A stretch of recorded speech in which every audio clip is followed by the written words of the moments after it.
Okay, scholars, hello. How's everybody tonight? Can you hear me? I can hear you. Oh, I'm so glad to hear that. I was exercising my arms with a pole that you literally just push together. Wait, say that again, Harrison. I didn't catch all that. Hold on.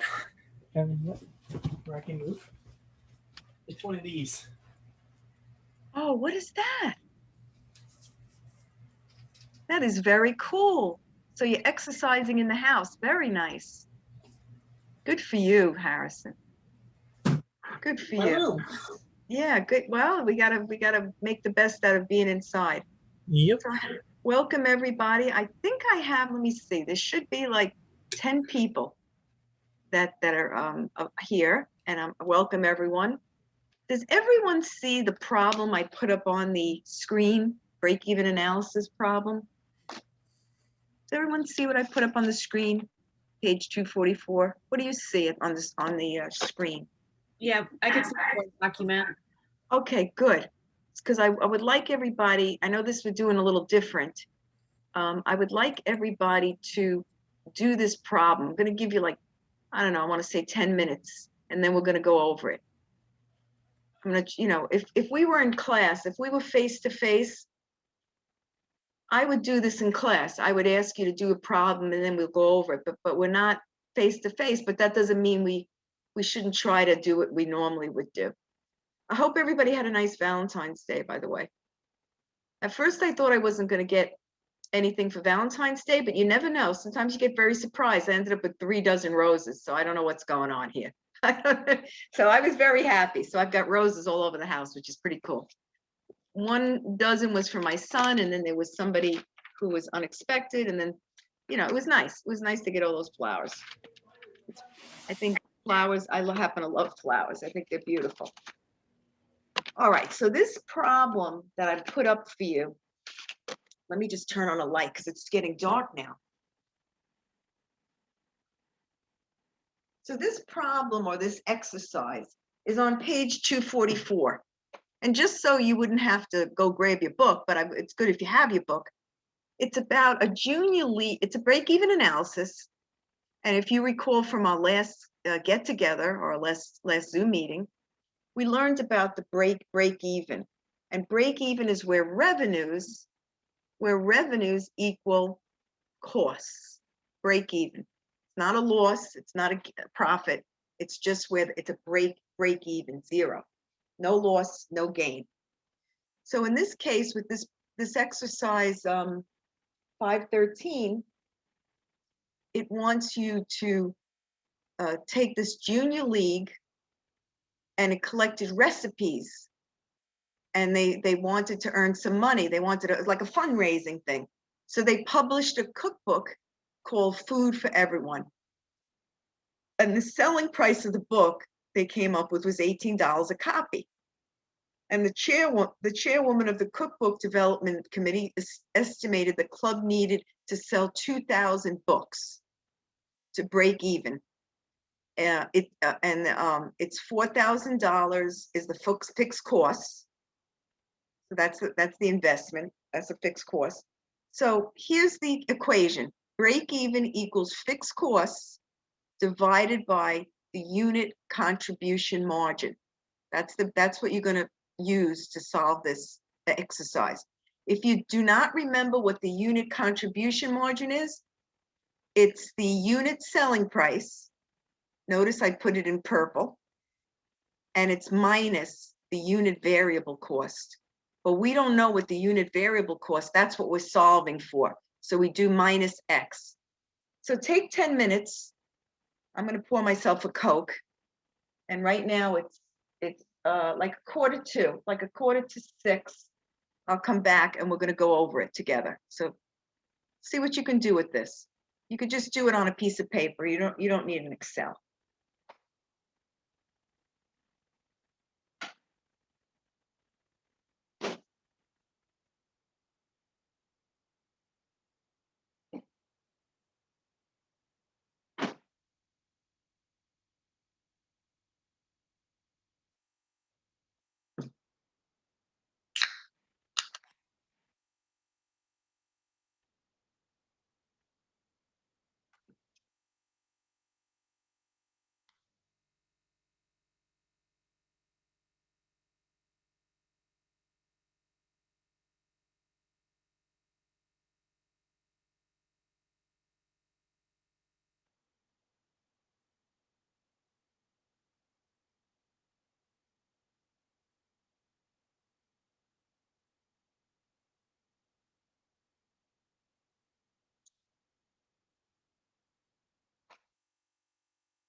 Okay, Skulls, how's everybody doing? Okay? All right, so let's take a look. I know it's not exactly 5:45.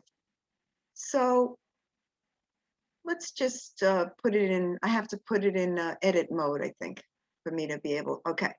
So the fixed costs, how much are the fixed costs? Could somebody type it in the chat box? How much are the fixed costs? Or just shout it out. Either way. How much are the fixed costs? Yeah, Myra, that's right. So I'm going to put 4,000 in the fixed costs divided by, and what's the selling price? What's the selling price? Could someone other than Myra let me know what Selling that price is $18. Good job, Harrison. So we don't know what X is. That's the unknown. So we have to solve for that. All right, so good. So what we have to do is get X to stand all by itself. So that means You have to add the x to move it to the next other side. you have to, okay. The only thing is, it's in a denominator of a fraction. So Yeah. first, I think we You're going want to have to multiply. we're going by 1 over 4,000 on each side. You think we're going to try doing that? Let me see. Wait a minute, let me look. I did this problem. You know, this is a hard one. I'm usually good with this, and for some reason I had a hard time with this one. Let's see, what did I do with the problem? So it's 4,000. I wish I could make it so this is, let me change this. Instead of having this line here, it's divided by. So you know it's divided by. So what you want to do is to, let's see, it's 4,000. So we want to times each side by this by this 18 minus x on each side. So let's go to the next line. So we're going to do, let me just put equal. So we're going to do 18 minus x times by 4,000 equals 18 minus x divided by, you follow? The 18x can't, the 18 minus Cancels x out. cancel out. Yes, So yes. that stays 4,000. Yes, exactly. Exactly. So you're left with 4,000. Very good. Does everybody see that? Because I had trouble with it myself. So I'm just going to put it in here so somebody could see it. So basically, if you times 18 minus x times 4,000 divided by 18 minus x. Yes, the 18 minus x is going to cancel out. And what are you left with? You're left with the 4,000. So let's go over here. So we're going to have equal. We have to times this out. So 4,000 times 18 is how much? How much is 4,000 times 18? I got 36,000. Does anybody get something different than that? 72,000? Oh, is that what you got? Okay. Is that what you got? 4,000. Okay. So you got 72,000. And then minus 4,000x, because you have to type each thing in the parentheses, you know, by that amount. Does that make sense? Okay. And then equals 4,000, because we got these two canceled out. Let me see if I could highlight them. These two canceled out, and then you're And left. the answer has to be a positive, otherwise it would Yeah, not. no, it's gonna, you're right. It's got to be a positive, and it is going to be. So then the next one is, this is a hard one. I wish it wasn't as complicated. You know, fractions, they always get crazy. So now, let's see, 7,000. So now if we divide, wait, something's not right. 4,000. I need help. Anybody You need here? to get x by itself again. What So do you I have do to now? add the 4,000, then subtract the 4,000 to get rid of, to make x go by itself. Yeah, no, but see, X, this is attached as a minus here.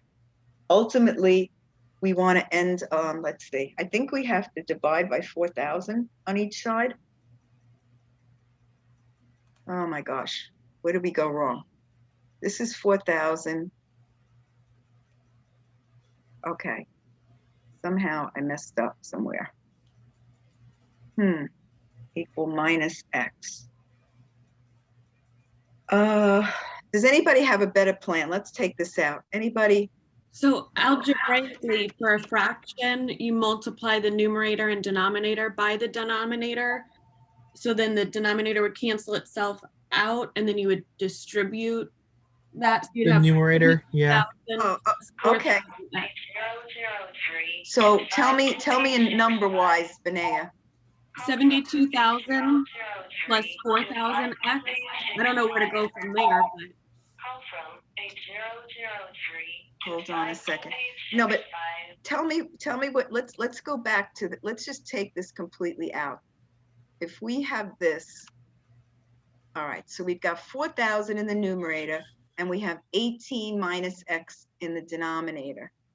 So now what did you want to do? Did you want to, what did you want to get rid of the denominator and times each side by 18 minus X? right, and then you put the 18 minus x out of the denominator, and then you FOIL that into the 4,000. So 18 minus X equals 4,000. Does that make sense? Times 4,000. Oh, 18 minus X times 4,000. Yeah. Okay. Keep the 18 minus x in parentheses. Okay. And then equals what? So now we have to times it out. So we end up with 4,000x minus, no, is it, no, it's no, I can't say minus it. What's 4,000 times 18? What did we say? 72,000? Yeah. Okay, so 72,000. Let me put a comma. And then 4,000 times x is minus 4,000x. Okay. So now we're going to get rid of the 72,000 and put it on this side. Or we could subtract this and get it on this side. So we could say plus 4,000x equals 72,000 minus 4,000x plus 4,000x. So then we're left with, oops, I'm sorry, I'm so sorry. Please stop me if it doesn't make sense. So we're left with 4,000x equals 72,000. Does that make sense? And then if we divide this into this, what do we get? X equals, if we divide each side by 72,000, no, by 4,000. You get the selling price. Well, I hope so. I hope so. I know what the answer is. Let's see. So so this is going to equal X because we got rid of the 4,000 equals, what's 72,000 divided by 4? 18. Oh, but you see the answer is 16. So now what happened? Could you have a calculator? Just double check that. Yeah, she's right. It is 16. The way that or it's 18. The way that I did. Tell me, how did you do it? Because I think the answer is supposed to be 16. Yeah, the way that I did it was they estimated that it would be 2,000 units to break even. So Okay. I did it as 2,000 times what number would equal the 4,000, which is the fixed cost, because that would be your contribution margin, basically. Okay, so let's do that. So you said it's 2,000 units. How did you do the equation? 2,000 units. Times X, which would be like the number that you need for your contribution margin. And then multiplied by X. Yeah, would equal the $4,000 we need to earn for the fixed cost. Oh, okay. Okay, so that, all right. But see, you've got variable costs in here too.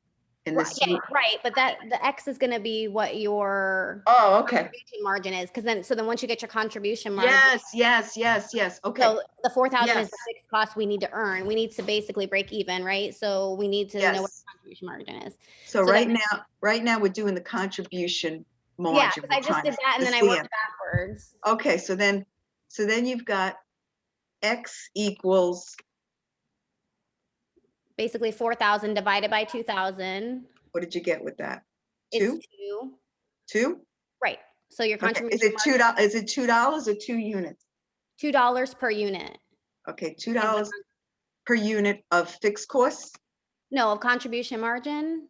Oh, okay, $2 per unit. That's what we need. And then, so then that would mean if your selling price was 18 and your contribution margin is 2, then that gives you your variable cost, which is 16. I did it backwards because that's just the way it made sense in my head. No, it's a very good, I like what you did. The answer key didn't do it that way, but this makes more sense. So now, okay, so now we know what the contribution margin is. So $2, which is what you solve for, equals the selling price of 18 minus X. You're right. And then X, very good, because we have it down here. I'm going to just highlight this and make it dark. I like the way you did it versus what the answer key said. So then you solve for X, and you do what you did is well, if you subtract this 18 from each side, then you get minus X equals minus 16. And then if you times each side by -1, then you get positive X equals positive 16. And that's the answer.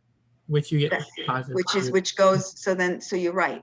So it would be unit selling price minus 2, unit selling price of 18 minus the variable cost, very good, which is 16, equals the unit margin, unit contribution margin. How much per unit to cover the fixed cost is $2.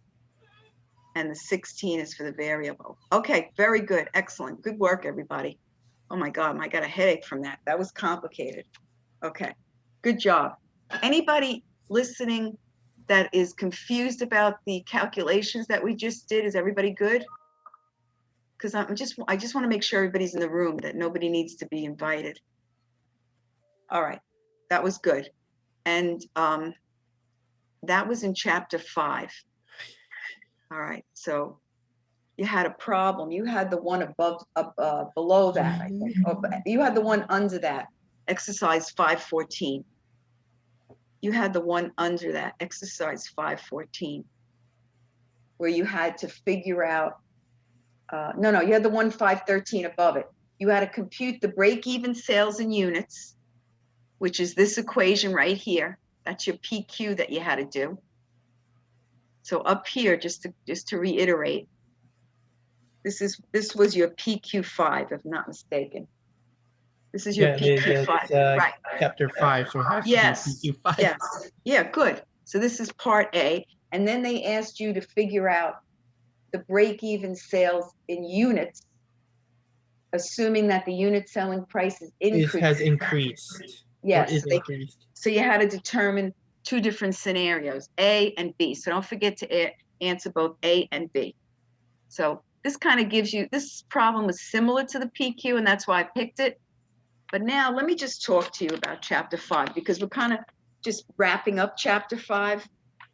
So I just wanted to go over some of the things in chapter 5 before we say goodbye to it. Just find. So I'm on page 206 in chapter 5. Let me just find the page. I wanted to talk to you in a way that made sense, because we talk about manufacturing goods and what have you, but I wanted to talk to you in terms of what you deal with on your day-to-day life. So let's talk about, we talked about variable cost in this chapter, we talked about mixed cost, and we talked about fixed cost. So variable cost for home and business, let's talk about it in terms of your life. Now, most of you, I hopefully have a car. Most of you are not taking the bus. I hope not, because in New York, the buses come every 15 minutes, but here I took a bus, they come every hour. You better have some water when you're waiting for a bus in this neighborhood. So, but in New York, they come so quickly that you could actually live without a car. When I was going to college, I went in the city. I went to Manhattan. And I didn't need a car. I didn't have a car, but I got all around because the public transportation was fast and it was inexpensive for a student because I didn't have a lot of money like you guys.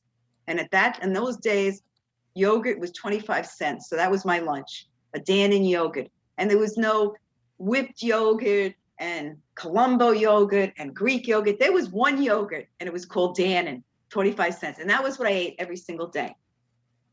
All right. And was it worth all this sacrificing? Yes, it was very worth it. So variable costs are important to our individual lives. I'm on page 206, just in case you want to know.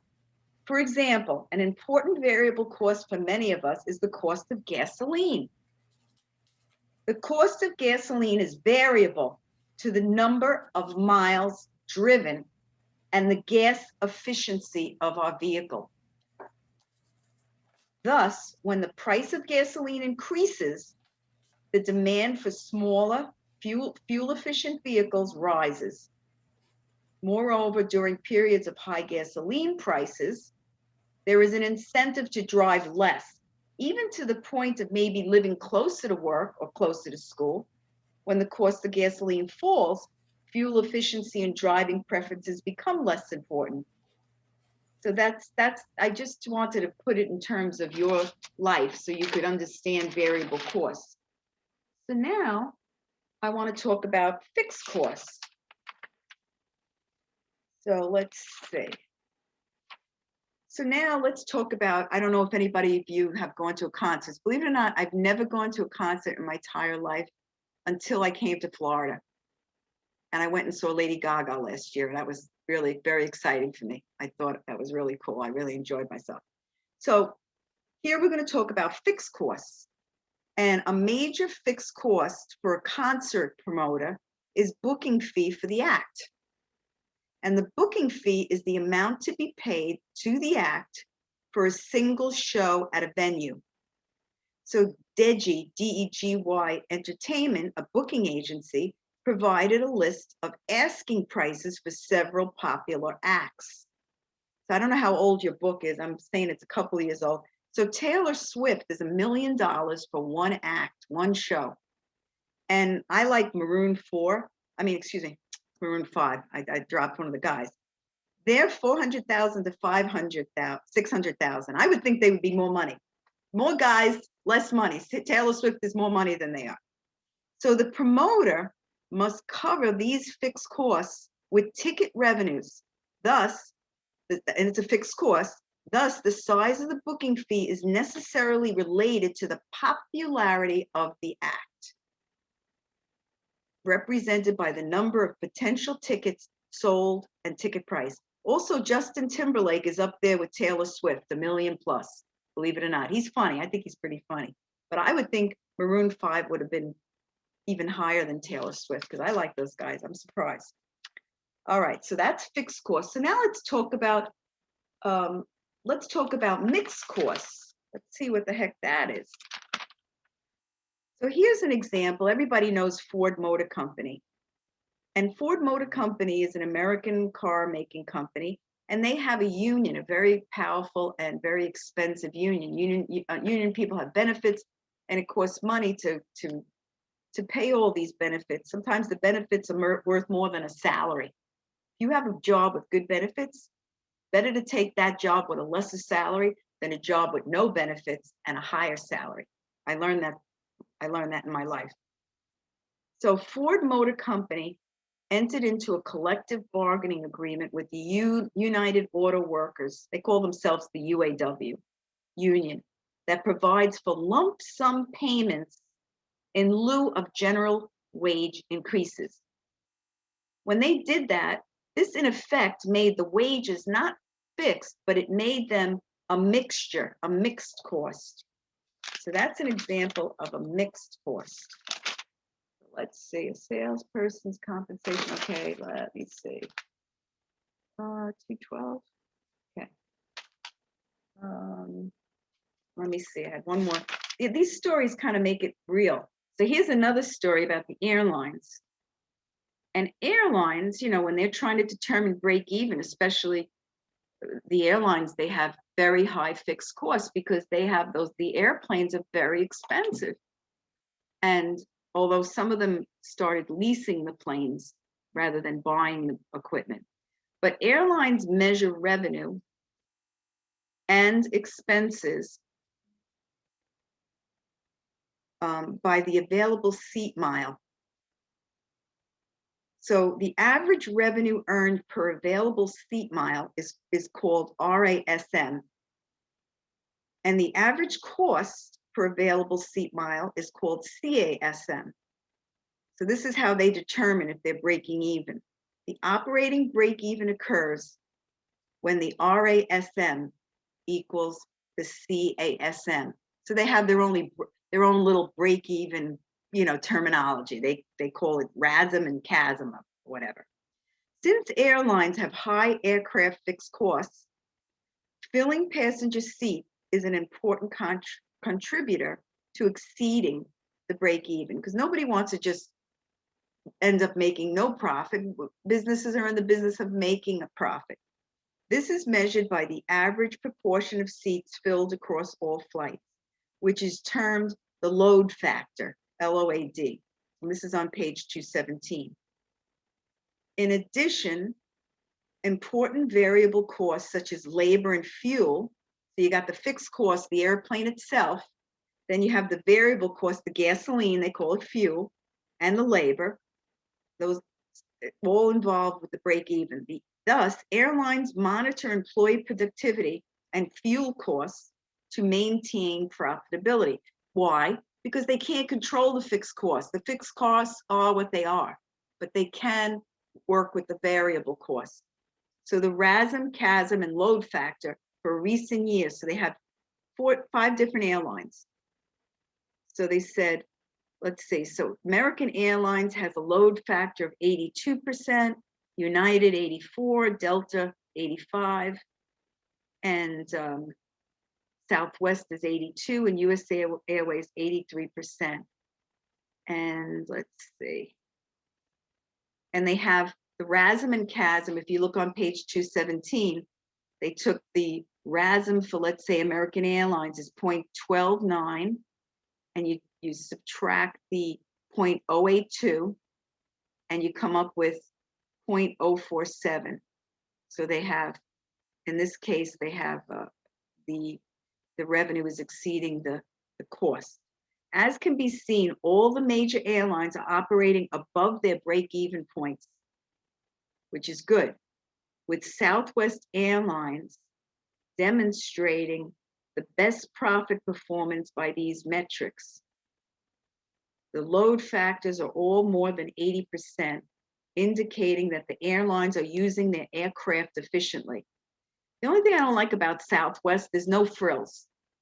It's very like no frills. I like frills. I like my little TV set in front of me. I like my drink. I don't want to be thrown in the plane like I'm cargo. So I don't know if I could do Southwest. I think I wouldn't like Southwest, but I hear that they're very inexpensive, but at the same time, they do well with the cost. But there was another one I wanted to tell you about, and let's see what page that was on. Okay, this was very interesting too.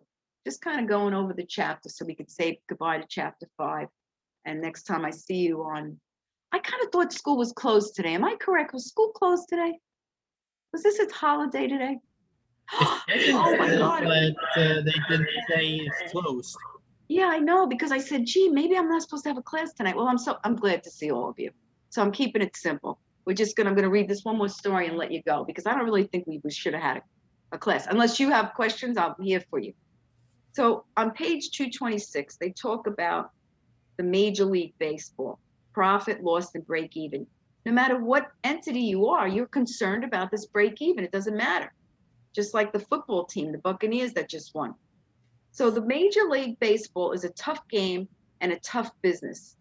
Ticket prices meaning the unit selling price, player salaries and stadium fees, that's the fixed cost, game day personnel, that's variable, and attendance, that's volume, converge to make it difficult for teams to make a profit or at least break even. So which Major League Baseball team was the most profitable in 2013? So that tells you how old this book is. So they're saying 2013. So this book is not that new. Well, it wasn't the world champion Boston Red Sox, nor was it the star-studded New York Yankees. Then it had to be the recently turned around Los Angeles Angels, right? Not even close. It was actually the worst team in baseball. It was the Houston Astros. They were the most profitable. Just how profitable were the Astros? They earned 99 million in 2013, which was more than the combined 2013 profits of the 6 most recent World Series champions. How could the team with the worst record in baseball since 2005 have the most profitable years in baseball history? By paying careful attention to the costs and volume.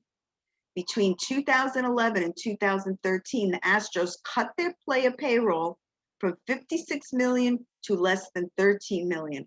That's right. All the players on the Houston Astros baseball team combined made less in 2013 than Alex Rodriguez. Is his name A-Rod? Is that what they call him? Okay, good. Then what A-Rod made. So in other words, they paid very low, as the Yankees have paid very high. And Prince Fielder and Tim Lincecum of the San Francisco Giants made individually. Imagine the whole team made less than A-Rod. So let's see. While the attendance at Astros game has dropped, even the attendance was down by around 20% since 2011, the cost reductions from reduced player salaries have far outpaced the drop in attendance, making the 2013 Astros the most profitable team in baseball history. Not even now, but in history. While no one likes losing baseball games, the Houston Astros have shown that focusing on the relationship between cost and volume can yield a hefty profit, even when they aren't winning. So isn't that great? So there's so much opportunity when you're an accountant. You could have so many jobs. You can work on you work for a cruise company. You could work for a baseball team. That's what's so nice about being an accountant. If ever you see a movie, you'll see at the end of the movie, the credits, you'll see this whole staff of accountants. There's so many opportunities. You know, it could be an exciting field, even though it sounds boring and numbers sound boring. It doesn't necessarily have to be that way. So I'm going to entertain any questions you have, any answers you want to see. I have the answer key for chapter 5. So if you want to see the answers, with the exception of the PQ5, some of you have already given me that. Any answer you want to see, let me know, because we can go look at it right now. Any exercise you'd like to see the answer to, I'll put it up on the screen. Let me just go, while you're thinking about that, or we could just say goodbye. Just let me know. I'm just going to go look for the answer. So just give me a minute while I go find that. Oh, I have it right here. Good. So let me do a new share. So I have the answer key. So any questions you want to see, pick one and we could just look at the answer. At the end, when does the answer start? I mean, when does the problem start? So they start on page 234. But you know, anything you want to see, the high-low method is BE1, anything, just type it in the chat box. Oh, I see 5 by the chat box. Somebody's asking me a question. I get it now. Oh, good. Very good, Myra. That was that. You can thank Myra for that. She was the superstar tonight. So anybody, you're all good? You want to say goodbye and go watch some TV or continue, go relax a little bit? You deserve it. You're so quiet, all of you tonight, which is, I hope you're okay. So yeah, I'm just gonna wait to hear if I hear from anything. Flobby, any questions from you? I just see you now. You look so beautiful. Everybody looks gorgeous today. No questions. So you want to say goodbye? You all want to say adios, and we'll see each other Wednesday. All right. If you have a question, I'll show you the answer. I have the answers right here. I could just scroll down. And pick eeny, meeny, miny, mo. Is there anything that's similar to your PQ5 that you want to see the answer to? I can't show you the PQ5, but I could show you anything else. I could show you exercise 515. I could show you the answer. I could show you 512. You want to see one of those? Yes? No? Maybe? Okay. Okay. All right. So, good night, everybody. Have a good night. Thanks. Have a wonderful night. Good night to you.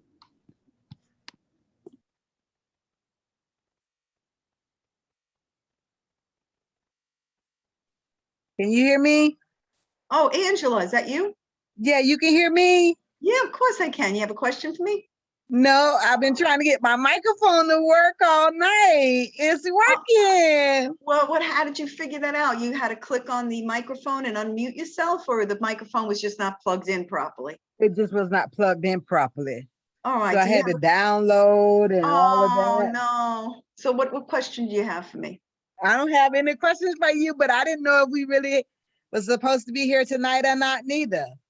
I know I wasn't either. I'm sorry about that, but you know what? I'm But glad it's we met. good. We talked a little bit. Nobody had any questions. So No, you're it's good. good. You're good. And it's only 10 after 6. So we had a short meeting. So don't worry. Yeah, but thank you for staying. I've been trying to like hear you and hear you and hear you. And I've been trying to talk. So, always know that you could chat, put something in the chat box. I did. I put it in there earlier. Did you see it? No, let me go back. 5:25. I said my microphone do not work. I see. My mic do not work. Okay. Hello, everyone. Oh, that's okay. Yeah, always type in it. I'll be right with you. We're going to do an exercise. As long as you can hear and see, you got that exercise we did together. Oh yeah. Yeah. So yeah, that was I got that. good. Good. Because you're going to have to do for the PQ5, the exercise 514. See that. Yeah, you got. Yeah. That'll help you. Yeah. I don't think that one is as complicated as the 514. All right. So anyway, you be good. I'm Thank you. trying. Good All night. right. Bye-bye. Bye-bye.